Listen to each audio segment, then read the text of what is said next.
And on this week's True Crime Tuesday, a Washington State woman still missing for more than a year now.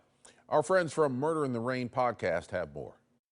Welcome back to True Crime Tuesday. Today I'd like to talk about the disappearance of Mary Johnson, who's been missing for over a year. On November 25th, 2020, Mary E. Johnson had plans to visit a friend and left on foot that evening, headed east on Fire Trail Road on the Tulalip Reservation in Washington State. Mary never arrived at her friend's home. Prior to her disappearance, Mary and her husband were living with her sister in Sedro-Woolley, Washington. But one day, out of nowhere, the pair moved out and Mary stopped taking her sister's calls. 2 weeks after her disappearance, it was Mary's husband who called the police to officially report Mary missing on December 9th, 2020. Her family doesn't understand why her husband waited so long to report her missing. During the walk to her friends, Mary was spotted by 3 different witnesses. Her phone records indicated that she may have abandoned the visit to her friend in order to go to Oso, Washington, which is roughly 30 miles away. Her family has mentioned that when she struggles with her sobriety, Mary sometimes stays with her family in Oso. Police are treating this as an abduction.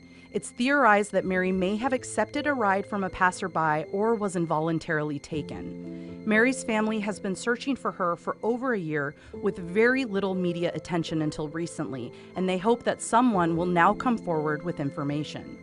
Mary Johnson, whose maiden name is Davis, is an Indigenous woman and is an enrolled citizen of the Tulalip tribes. She has black hair, brown eyes, and is 5'6". She weighs roughly 115 pounds. She's currently 40 years old and has a sunburst-like tattoo on her upper right arm, a birthmark on the back of her neck, and a scar across her nose. Like thousands of other Indigenous women in our country, there are concerns that Mary was a victim of human trafficking.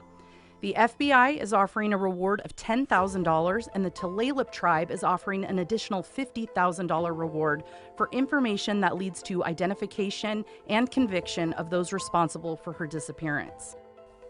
Who can someone contact if they have any information about her? If you have information on Mary's disappearance or her whereabouts, please call the Seattle FBI field office at 206-622-0460. Thank you so much for watching, and be sure to join us next week for another True Crime Tuesday. And for more from Murder in the Rain, follow them on social media and listen to their investigations wherever you stream your podcasts. Also, tune in to AM Extra every Tuesday morning for a new local case.